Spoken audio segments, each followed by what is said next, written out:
Relax, enjoy yourself. This is the cigar room. You can meet me there, I know. Hey, welcome to the Cigar Room Show. Today we are in Wayne, Michigan. We are here at LaRosa Cigar Lounge. It's a great new lounge here in the Metro Detroit area. I got these gentlemen here who are the owners here. I'd like them to introduce themselves, starting here to my left. Cigar World, Dre Mosley, how you doing? How's everybody doing out there? I'm Sean Rich. What's up, everybody? I'm Fernando. And these gentlemen here have one of the best cigar lounges in the Metro Detroit area. Check it out when you ever come up here. Google LaRosa Cigar Lounge.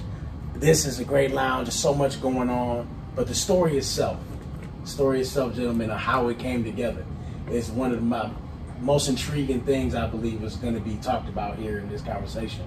So, we're coming up on 7 months now of being actively open, correct? Officially, yeah, officially. Now, before that happens, to even think of this idea, did it start out with a lounge or was it a cigar shop? But how did it start out with the original idea of LaRosa? Well, it started off as a hookah lounge. Yeah, it did. Hookah lounge. It did.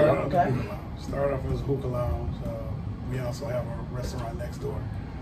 The hookah lounge was connected to the main establishment, which is Brookie's Cafe. Okay. Which is directly next door. We got the best food in the city. Yeah. So looking for opportunities to expand because we got a unique setup here. And our partners were talking about bringing in crowds and how can we draw some excitement, some buzz. And hookah at the time was kind of floating. Yeah. There isn't a hookah lounge around here.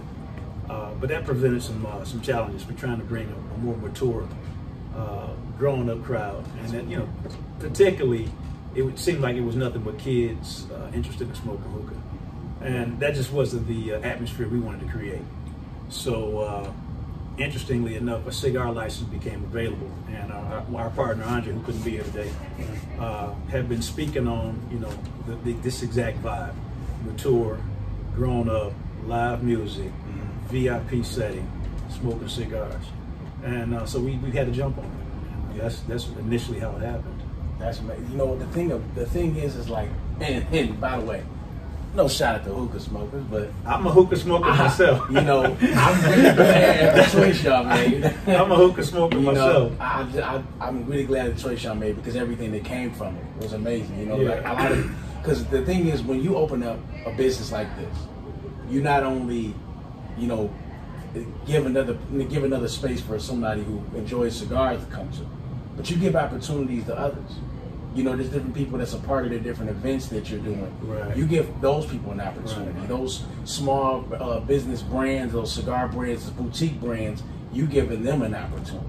I think more so than anything, it was a vibe that we were trying to tap into. Exactly. But that's what I'm saying. Like the trickling down effect. Yeah. What happened with that? Right. You created that.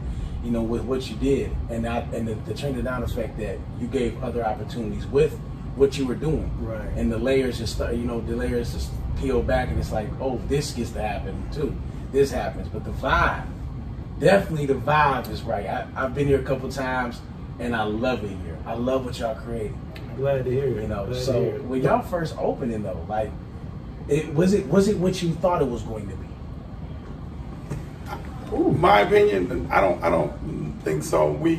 A lot of people, like Sean was saying about Brookie's next door. Mm-hmm. Brookie's is I'm not gonna say a younger crowd, but it gives you a different vibe. Mm-hmm. So for some people that want to have the cigar, meeting people, interacting, vibing the older vibe, and then when they finish that, if they want to go next door, we have a live DJ there on Fridays and Saturdays.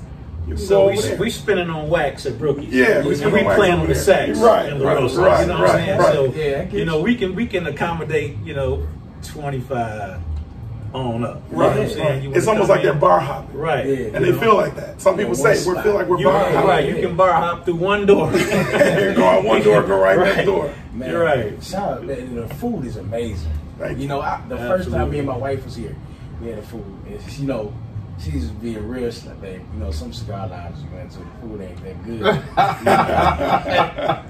But you know, my wife keep it real with me. You know, it's like, but I'm like, no, the food really good here. So man, big shout out to y'all for having that available. That good food y'all got. Well, I think that was part of you know, the original plan. You know, you have to offer something that's unique to you know, cigar smokers. You know what I'm saying? Where can you come and get live entertainment, enjoy a cigar, and also eat?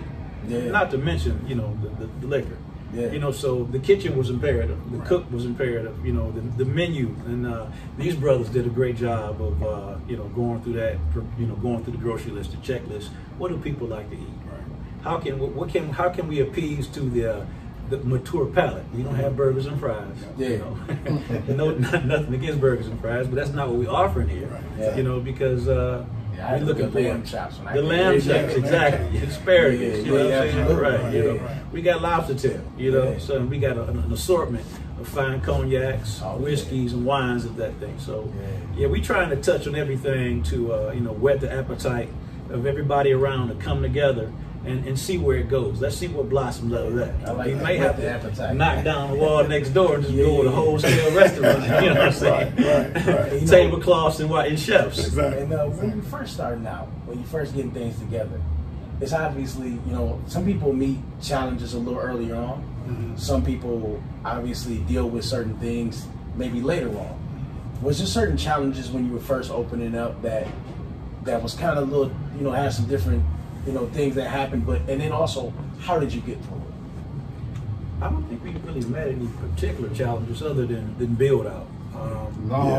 We didn't. Pretty much, we had two fine ladies, Janita Brown and Clarice Williams, that helped us. Shout out to my auntie cousin Clarice. You know, and they come with a scheme. We come together, and we loved it. So it was just simple. We just started putting it all together. You know? Most people put us on the scale of J. Alexander. I've had people tell me that. As far as food, the ambiance, everything.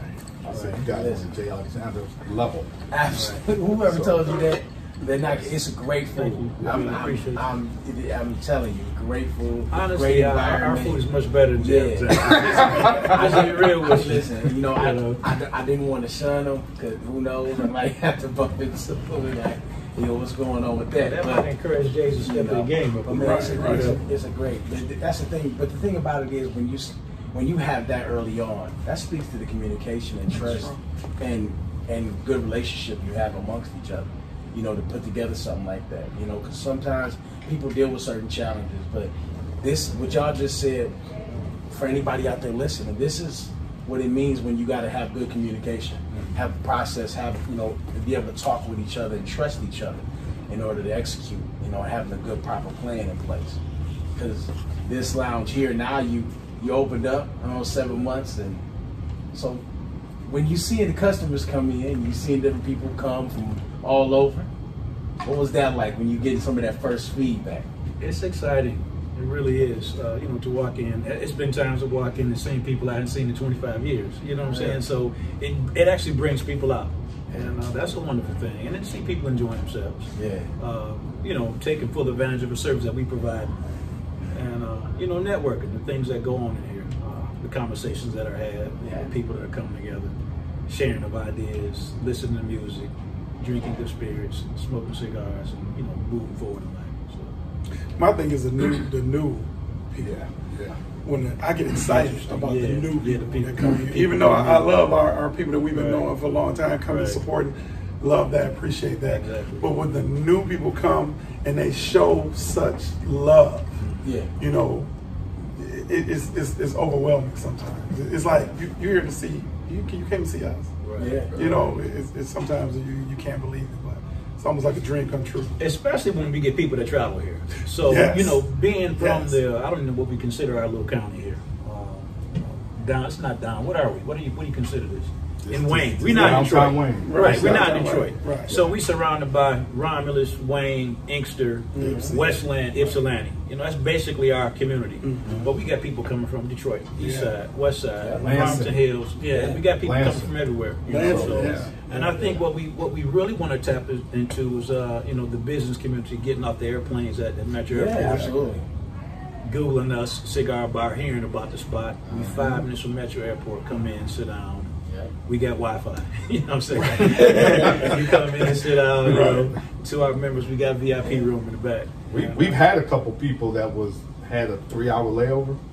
That come here, he come in with a laptop, conduct his business, and he chill, smoke his cigar, and drink and do his work. Right. Yeah. So so you know, we're still working, laying a foundation down.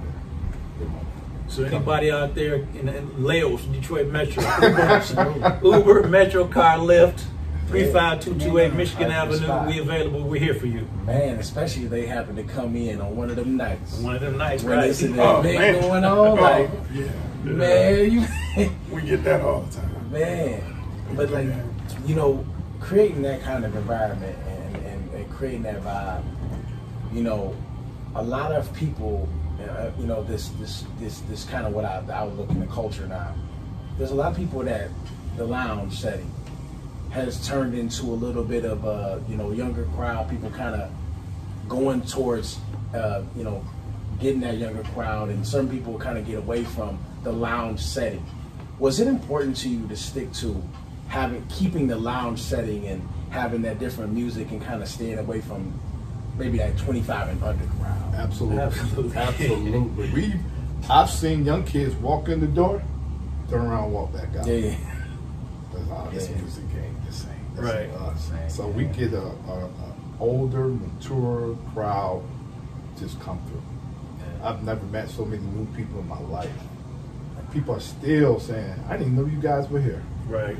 So that's the thing is, because it's still growing. You know, once we expand on that customer base. Getting the word out, right? 7 months, getting the word out, you know. Man, for y'all to be only 7 months, and when I was in here, you better get here early if you want to see. You better get here early if you want to see, because it get packed in. From the front to the back. Right. You know, it's just, and then that's what happened in 7 months. Like thinking about that's special. You know, you that area. You know, because like you said, like y'all pretty much. The western suburb. Western suburb. And for y'all to be where y'all at, and people still make it a point, hey, let's go there. You know? I think, you know, particularly in this area, people are looking for good food, you know, good fine dining, good food, entertainment, and a comfortable environment. You know, we don't have to drive all the way to downtown. You know what I'm saying? It's not any place other than that to go. So that's what we wanted to tap into. You know, we grew up doing the same thing. You know, you want to go something to eat, have a good time, you got to drive downtown. I live 5 minutes away from it. Right. You know, so I want to be able to come in, have a good time, and be close enough to home.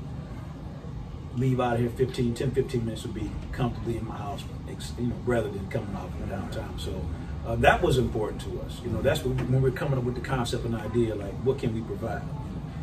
There's enough of us out here, you know. Oh yeah. Just growing up people that want to have a good time, that don't want to travel. You know, there's nothing better than having something like this in your backyard. You know, just think if you could walk to your fine dining establishment, have a good drink, you know what I'm saying, on a nice Sunday night, summer night, and walk back home. That's the best of both worlds, right? Absolutely. Yeah. So that's what we want to provide. You know, moving forward to everybody in our community locally, and it's us all inclusive, and you know, we want to just bring that energy forward. So, years ago, before that idea even came about, was this kind of like, was this like kind of on your mind or your board somewhere? Was it, we're gonna have a lounge one day? Was this kind of in the cards for any of you, or was it? I think it was on mine. I always wanted a cigar lounge, and just so happened one day I stopped at my cousin Dre, our other partner, and he had a proposal for the tobacco license. So I said, "What's up?" That ain't easy to come by. It's not easy to come by. That's not easy to No, come it by. just happened like that, and it was always on my mind. I wanted the cigar lounge, and here it is. Well, actually, just to be fair, you know, the ignition and the spark for how we got here was this man and our other partner, Andre, who couldn't be here today, going down to the bar he had down on Michigan Avenue. What was the name of the bar? Oh, Flanagan's. Down to Flanagan's. Okay. You know, so just getting the nightlife experience and going further back than that, what you guys did at the warehouse. So people that joined the Warehouse and Coco's House of Comedy back in the mid '90s, these guys opened up that abandoned building and brought that back to life, and brought that back to life. They started bringing in the community, the comedians, Coco, radio, Foolish. So these guys spearheaded that, and through a series of events, it kind of got away from him. And he always had that passion to be, you know, a night lounge, right? Yeah, right. So it jumped from there. It jumped from there to them getting the opportunity to open up Brookie's, and simultaneously shout out to our sister bar in Inkster, John's Good Time Bar and Grill. It's part of the same family. And this was kind of like annexed off, and we needed to do something with it. So we made a phone call to Big Chief over here, and things unfolded. So we made a phone call to the other Big Chief right here. Things just kind of came together, but the vision had been planted in the early '90s. You know what I'm saying? We all worked at Ford Motor Company, so it wasn't like you know, we had the opportunity to just, you know, walk away from our jobs. We got families, mouths to feed. But there was always the vision, the horizons, to be business owners and provide something that everybody could enjoy, you know, that we all had a passion in doing. And have fun doing it. Have fun. Entrepreneurship. Was it a part of your history, or was it something that you collectively joined in on this venture? I think every last one of us Everybody had some entrepreneurship, something going on, right? You know. Yeah, we the other Andre, he did other like carpet. I did blinds. Clothing store. Did the clothing store. And, I'm building my home improvement business right now. It's just growing. So we always had that. It's always been something. It's always been something. To generate, you know, That's the entrepreneurs. I heard a saying years ago called "Aces in 8 places." Okay. And you know, it's respectfully wherever that we're supposed to be, that's where they take care of. And it sound like, you know, 4 aces here. Right. Places like they, you know, we lead out. Let's go. I mean, we have our, you know what? We're a brothership to where I can come to him and be like, well, I don't like this, and then we'll talk about it. He'll tell me he don't like this, and we'll talk about it. It's never like, you know what I'm saying? Places, right? Right. We do come together pretty well. They know what they're doing. Exactly. We're learning each other's strengths. Yeah. Like me and him are a little more like-minded. Right. You know, so we can talk. Yeah. You know. Yeah. So we're just learning each other's strengths. We knew each other for years, and that's and that helps. Like, the thing I was going to bring up next was that, you know, a lot of people are, you know, could be friends for years, right? But I seen a lot of times, you know, everybody who's friends can't be business partners. That's true. Absolutely true. That is absolutely true. You know what it looks like when you're business partners. You got to take care of business. Sometimes people ain't as accountable as they are. Just to. Well, I think that's the thing that kind of makes this our friendship and businesship especially unique. That I know he gonna take care of business. Yeah. I know Andre gonna take care of business. I know Fernando gonna take care of business. You know, and I'm gonna do whatever these brothers ask me to do. Right. If he come to me with an idea or you know, something he wants to move forward, I'm obviously gonna listen to it because I trust his judgment, his business. If it's something I know nothing about, or even if I think I don't know if that may be a good idea, once we put it on the table, is this beneficial to us? Can this work? Yeah. You know, what's the pros and cons? Right. I'll let him make that decision and be very comfortable with it. Also with Fernando, you know, I'll let them make that decision.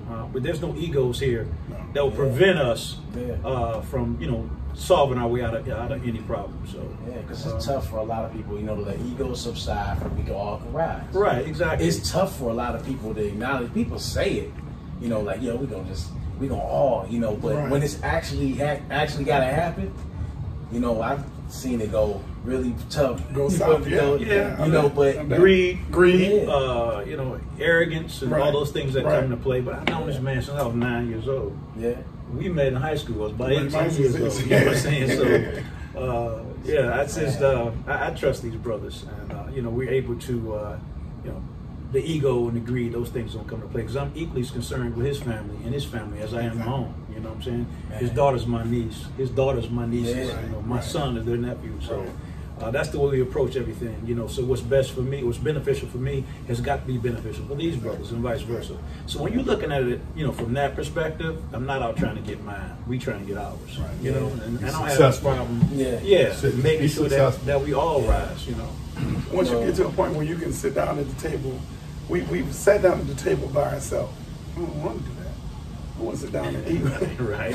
I want to sit down and eat with them. Right. Exactly. Collectively, we do a whole lot better. Exactly. You know, and then I look at y'all brothers, and you know, I've only got a chance to meet you, you know, before, but to just I didn't even know who y'all were. When I seen the lounge up, and I said, when they win, we win. Exactly. You know, exactly. and everything y'all doing has nothing to do with my pocket, but it has everything to do with the culture. Exactly. And seeing people prospering together, people succeeding together, and proving it can work. You know, and proving, you know, hey, we got something to say with a sufficient lounge here. That's a good lounge, a quality lounge. You know, and also that y'all collectively work together well, and it's been going on for years that y'all been able to trust each other and put something like this together. Honestly, I looked at it as a great opportunity and an expression of love that these brothers called me and said, "Hey, Sean, this is what we thinking. Do you want to get involved?" I was honored. Like, oh, absolutely, absolutely.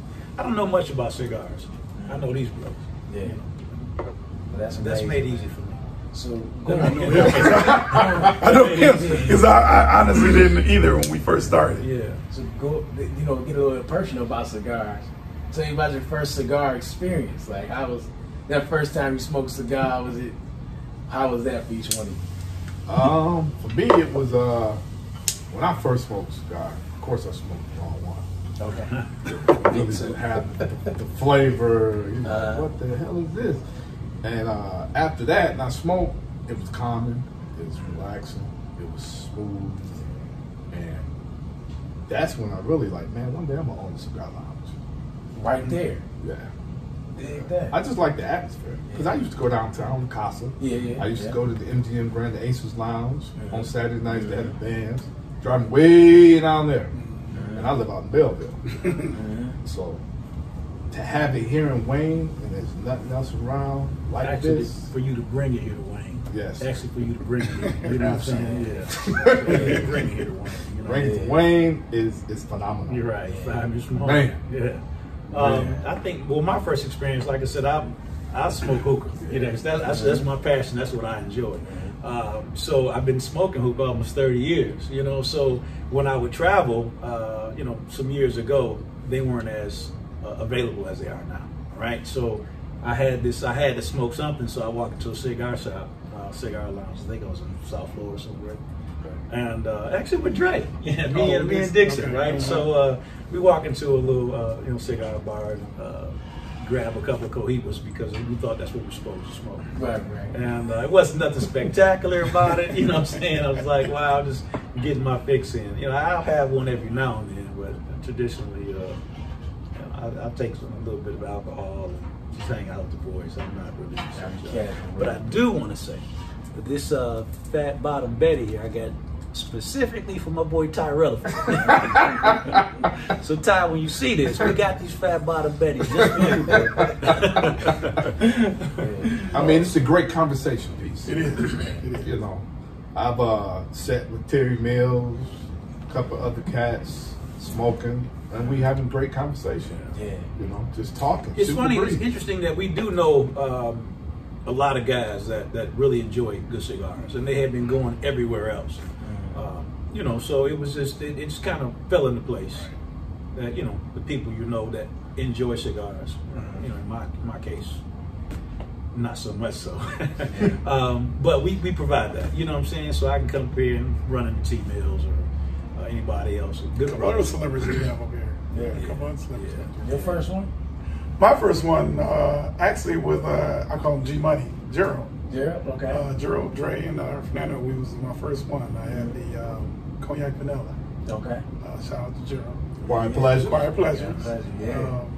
And I was hooked to the Cognac Vanilla. I do enjoy that Tatiana Blue. I do enjoy that. That Tatiana Blue is I don't know if that was very manly, but I'm not going to say it. People say that. People say that the Tatianas are not manly. That's all right. It tastes all right to me. You know what I'm saying? But I started out with a Tatiana. Okay. But then, when I started out, after I smoked out with Gerald, I had a Tatiana, but then I went back to the Cognac Vanilla. And I was like you. I was like, what's the whole point of that?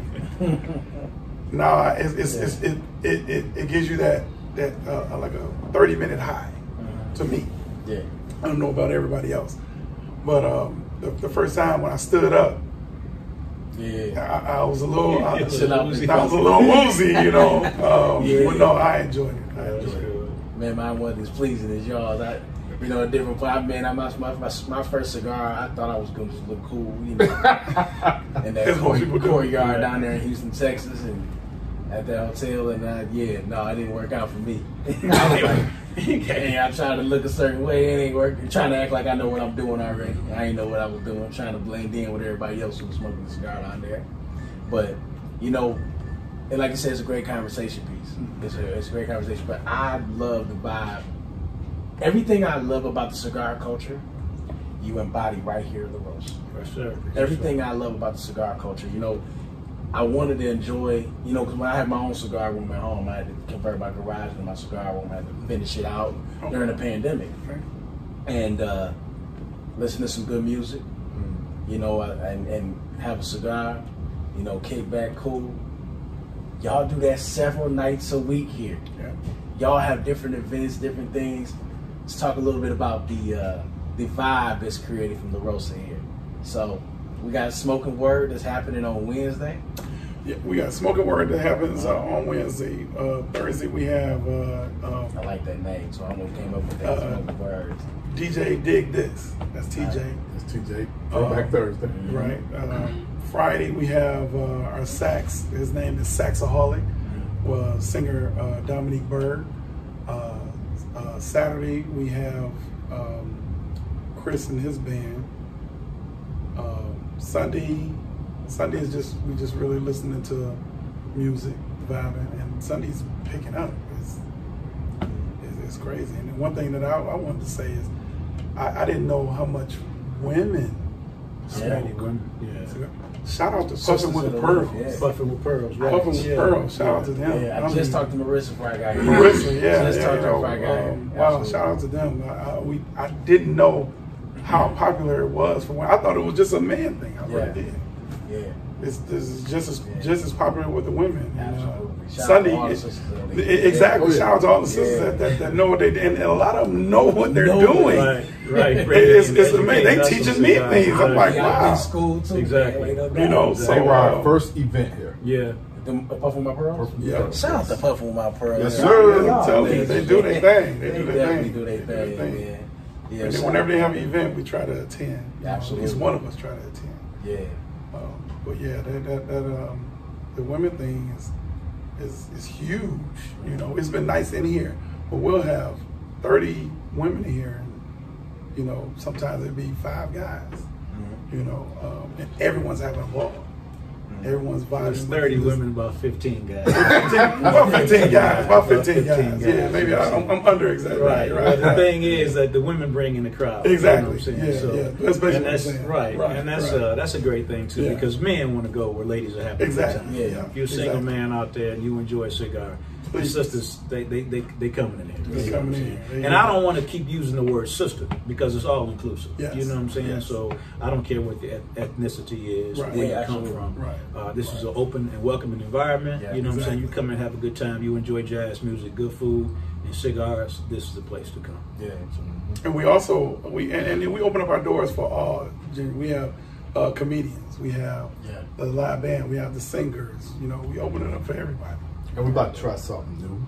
Catch the older crowd. Oh yeah. Okay. Blues out. Blues out. Blues out. Blues out. Blues out. Yeah. Last I'm Saturday this 37 month. and I like the blues. Yeah. Yes, sir. If you enjoy live My granddaddy, entertainment, man, he put right. me on. He you know, Right.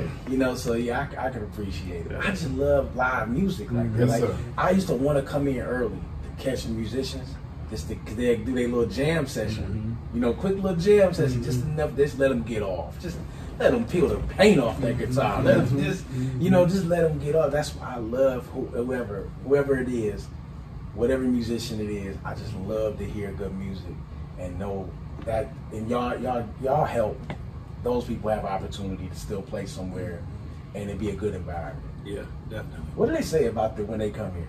What do the musicians say?